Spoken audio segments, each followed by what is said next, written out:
নমস্কার, আমি ডক্টর দেবাশিস চক্রবর্তী। আজকে আমরা গ্লকোমা নিয়ে দু একটি কথা বলবো। গ্লকোমা হলো সারা পৃথিবী জুড়ে অন্ধত্বের প্রধান কারণ। শুধুমাত্র ভারতবর্ষেই নয়, সারা বিশ্বে এই সমস্যা প্রকটভাবে দেখা দিয়েছে। গ্লকোমা কাদের হয় এবং গ্লকোমা কি, গ্লকোমা কিভাবে আমরা নির্ধারণ করতে পারি এবং গ্লকোমার কি কি চিকিৎসা, সে বিষয়ে আমরা একটু আলোচনা করব। তো গ্লকোমা হলো চোখের স্নায়ুর অর্থাৎ চোখের নার্ভের একটি রোগ, যাতে চোখের স্নায়ু ধীরে ধীরে দুর্বল হয়ে যায়, দৃষ্টিশক্তি ক্ষীণ হয়ে আসে, দৃষ্টির ক্ষেত্র ধীরে ধীরে সংকুচিত হয়ে আসে এবং যদি সঠিক সময়ে রোগটি নির্ধারণ না হয় বা চিকিৎসা না হয়, তাহলে অন্ধত্ব পর্যন্ত ঘনিয়ে আসতে পারে। তো গ্লকোমা কাদের হয়? যে কোনো বয়সেই গ্লকোমা হতে পারে। গ্লকোমা অনেক ধরনের হয়, সদ্যজাত শিশু থেকে ইয়াং অ্যাডাল্ট এবং বয়স্ক লোক সবারই গ্লকোমা কিন্তু হতে পারে। কিছু কিছু রিস্ক ফ্যাক্টর আছে, অর্থাৎ কোনো কোনো কারণ আছে যাদের ক্ষেত্রে গ্লকোমা আমরা বেশি দেখতে পাই। যেমন ধরুন, যদি ফ্যামিলি হিস্ট্রি থাকে, অর্থাৎ বাড়িতে কারোর বাবা মা বা কাকা জ্যাঠা মামা দাদু দিদা এদের কারোর যদি গ্লকোমা থাকে, তাহলে কিন্তু অবশ্যই চক্ষু চিকিৎসককে একবার চোখ পরীক্ষা করিয়ে নেবেন। কতগুলি সাধারণ পরীক্ষা দ্বারাই বোঝা যায় আপনার গ্লকোমা আছে কিনা। গ্লকোমার ব্যাপারে সবচেয়ে গুরুত্বপূর্ণ ব্যাপার হলো, গ্লকোমাতে দৃষ্টিশক্তি ধীরে ধীরে ক্ষীণ হয়ে আসে। চোখ লাল হয় না, চোখ ব্যথা হয় না, অন্য কোনো সমস্যা বেশিরভাগ ক্ষেত্রেই দেখা যায় না। সুতরাং সঠিক সময়ে রুটিন চেক আপ যদি আমরা না করি, তাহলে কিন্তু অনেক ক্ষেত্রে গ্লকোমা মিস হয়ে যায়। তো আমরা বলছিলাম, যদি ফ্যামিলি হিস্ট্রি থাকে তাহলে গ্লকোমা হওয়ার চান্স বেশি থাকে। এছাড়াও আরো কতকগুলো কারণ আছে, যেমন ধরুন চোখের খুব হাই মাইনাস পাওয়ার বা চোখের খুব হাই প্লাস পাওয়ার, বা চোখে যাদের কোনো কারণে আঘাত লেগেছে, যাদের চোখ বারবার লাল হয় অর্থাৎ প্রদাহ হয়, আইরাইটিস আমরা যাকে বলি, যাদের চোখের কোনো অপারেশন আগে হয়ে গেছে, যেমন কর্নিয়া ট্রান্সপ্লান্ট বা রেটিনাল সার্জারি, এমনকি ক্যাটারাক্ট সার্জারি। তো এই সমস্ত রোগীদের ক্ষেত্রে কিন্তু গ্লকোমার চান্স বেশি থাকে। এছাড়া আরেকটি ব্যাপার আমরা বলবো, সেটা হলো স্টেরয়েড ইনডিউসড গ্লকোমা। আমরা জানি অনেক কারণেই আমরা বিভিন্ন রকমের স্টেরয়েড আমাদের ডাক্তারবাবুরা দেন, সেটা সঙ্গত কারণেই দেন। যেমন ধরুন, চোখের ডাক্তারবাবুরা চোখের বিভিন্ন রকম অ্যালার্জি বা চোখের আইরাইটিসের কারণে আমরা স্টেরয়েড দিয়ে থাকি, কিন্তু সেটি একটি সবসময় সীমিত এবং নির্দিষ্ট সময়ের জন্য দিয়ে থাকি। দীর্ঘকাল যদি স্টেরয়েড ব্যবহার করা হয়, তাহলে কিন্তু এক ধরনের গ্লকোমা আসতে পারে, যাকে বলা হয় স্টেরয়েড ইনডিউস গ্লকোমা। শুধুমাত্র চোখের ড্রপ নয়, মুখে খাবার স্টেরয়েড অনেক সময় দেওয়া হয়, এমনকি স্কিন অয়েন্টমেন্ট অনেক সময় স্কিন প্রবলেমে ডার্মাটোলজিস্টরা বিভিন্ন রকমের স্কিন অয়েন্টমেন্ট দেন, সেগুলোতেও কিন্তু এই গ্লকোমা হওয়ার চান্স থাকে। তো এই সব ব্যাপারে কিন্তু আমাদের খুব সচেতন থাকতে হবে। এছাড়াও চোখের এক ধরনের বিশেষ গঠন থাকে, যাদের বলা হয় অ্যাঙ্গেল ক্লোজার ডিজিজ, অর্থাৎ চোখের ভেতরকার আভ্যন্তরীণ জল বেরিয়ে যাবার যে পথ, সেইটি যদি স্বাভাবিকের থেকে সংকুচিত থাকে, তাহলে এক ধরনের গ্লকোমা হয়, যাকে বলা হয় অ্যাঙ্গেল ক্লোজার গ্লকোমা। তো বেশিরভাগ ক্ষেত্রে আমরা বললাম গ্লকোমার কোনো লক্ষণ থাকে না। রোগী হয়তো বুঝতে পারছেন না তার একটি এমন একটি রোগ আছে যেটি ধীরে ধীরে অন্ধত্ব আনতে পারে।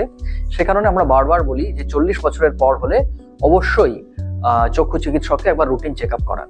এছাড়াও আরো কিছু কিছু যদি আপনার লক্ষ্য করেন যে চোখে খুব ব্যথা হচ্ছে, বা চোখ মাঝে মাঝে লাল হচ্ছে, ব্যথা হচ্ছে, মাথা ব্যথা হচ্ছে, বা আলোর দিকে তাকালে রামধনুর রঙের মতো দেখছেন, বা আমরা যে কটি রিস্ক ফ্যাক্টর বললাম সেই কটি যদি থাকে, তাহলে অবশ্যই চক্ষু চিকিৎসককে দেখাবেন। এবার আপনি যখন চোখের ডাক্তারবাবুকে দেখাচ্ছেন, উনি সাধারণ কতগুলো পরীক্ষার মাধ্যমে বুঝে নিতে পারেন যে আপনার গ্লকোমা আছে কিনা বা গ্লকোমা হওয়ার সম্ভাবনা আছে কিনা। এইটি হলো একটি স্লিট ল্যাম্প। এটি একটি সাধারণ যন্ত্র যেটা সমস্ত চক্ষু চিকিৎসকের চেম্বারেই থাকে। এই স্লিট ল্যাম্প যন্ত্রের সাহায্যে বুঝতে পারি চোখের আভ্যন্তরীণ প্রেসার। আমরা একটি বিশেষ যন্ত্রের সাহায্যে বুঝতে পারি, যাকে বলা হয় অ্যাপ্লানেশন টোনোমেট্রি। এবং চোখের আমরা যেটা বললাম চোখের অ্যাঙ্গেল, সেটা আমরা একটি বিশেষ ধরনের লেন্স ব্যবহার করে বুঝতে পারি, যাকে বলা হয় গনিওস্কোপ। এছাড়া চোখের নার্ভটা আমরা দেখতে পারি। এবং আমাদের যদি এইসব দেখে সন্দেহ হয় যে রোগীর গ্লকোমা হতে পারে, তাহলে আরো কিছু পরীক্ষা নিরীক্ষা আছে, যেমন অটোমেটেড পেরিমেট্রি, অর্থাৎ চোখের যে দৃষ্টির ক্ষেত্র সেটি স্বাভাবিক আছে নাকি তাতে কোনো রকম সংকোচন এসছে, সেটা আমরা বুঝতে পারি। এবং ওসিটি বলে আরেকটি পরীক্ষা আছে, গ্লকোমার ফলে চোখের নার্ভ যে পাতলা হয়ে আসে, সেটা কতটা পাতলা হয়ে আসছে, কতটা সেটি দুর্বল হয়েছে, সেটাই ওসিটি পরীক্ষার মাধ্যমে বুঝতে পারি। তো এইগুলি হলো ইনভেস্টিগেশন, এর মাধ্যমে আমরা বুঝতে পারি যে পেশেন্টের গ্লকোমা আছে কি না। এবার গ্লকোমার চিকিৎসা কি? গ্লকোমার বললাম অনেক রকম গ্লকোমা আছে। যদি আমরা দেখি অ্যাঙ্গেল ক্লোজার গ্লকোমা, তাহলে একটি সিম্পল চিকিৎসা আছে, তাকে বলা হয় ইয়াগ লেজার আইডিওটমি, অর্থাৎ চোখের মধ্যে একটি খুব জোরালো আলো, যাকে আমরা লেজার বিম বলি, সেই লেজারের সাহায্যে চোখের জল বেরিয়ে যাওয়ার যে রাস্তাটি সরু হয়ে এসেছে সেটাকে আমরা খুলে যেতে পারি। তো এটাকে বলা হয় একটা লেজার চিকিৎসা।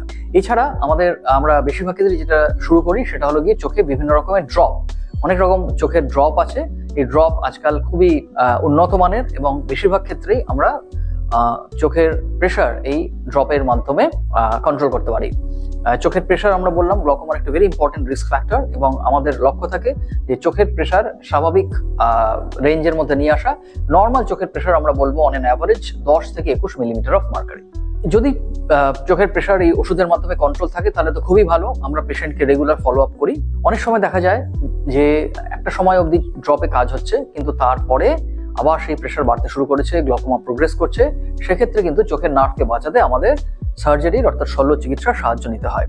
এখন অনেক আধুনিক শল্য চিকিৎসা গ্লকোমার জন্য আমরা দেখে থাকি এবং প্র্যাকটিস করি। খুব early glaucoma, early to moderate গ্লকোমার ক্ষেত্রে আজকাল মিনিমাল ইনভেসিভ গ্লকোমা সার্জারি একরকম এসছে, যেটা আই স্টেন্ট, তারপর কাহুক dual blade, গনিওস্কোপিক assisted transluminal trabeculotomy ইত্যাদি এই ধরনের বিভিন্ন অপারেশন আছে, যাতে আমরা কিন্তু খুব আর্লি টু মডারেট গ্লকোমা সহজে ট্রিট করতে পারি। এছাড়া কনভেনশনাল গ্লকোমা সার্জারি, সেটি হলো ট্রাবিকুলেক্টমি। এই ট্রাবিকুলেক্টমির মাধ্যমে চোখে আমরা একটা বাইপাস চ্যানেল তৈরি করি, যাতে চোখের ভেতরকার জল একটি বিশেষ জায়গায়, আমরা বলি ব্লেব, সেখানে এসে জমা হয়ে থাকে এবং চোখের প্রেশার কন্ট্রোল থাকে।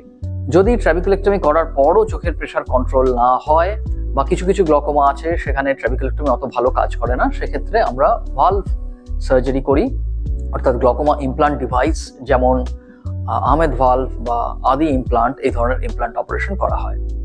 তো গ্লকোমার অনেক রকম চিকিৎসা পদ্ধতি আছে, এবং আমরা যেটা বললাম, যদি সঠিক সময়ে গ্লকোমা আমরা ধরতে পারি এবং চিকিৎসা শুরু করে দিতে পারি, তাহলে কিন্তু বেশিরভাগ ক্ষেত্রেই রোগীর দৃষ্টি দীর্ঘকালের জন্য ঠিক থাকে এবং রোগী স্বাভাবিক জীবনযাপন করতে পারে। আর একটি কথা দিয়ে আমরা শেষ করব, গ্লকোমা কিন্তু শুধু বয়স্ক লোকদের হয় তা কিন্তু নয়, বাচ্চাদেরও হতে পারে, সদ্যজাত শিশুদেরও হতে পারে।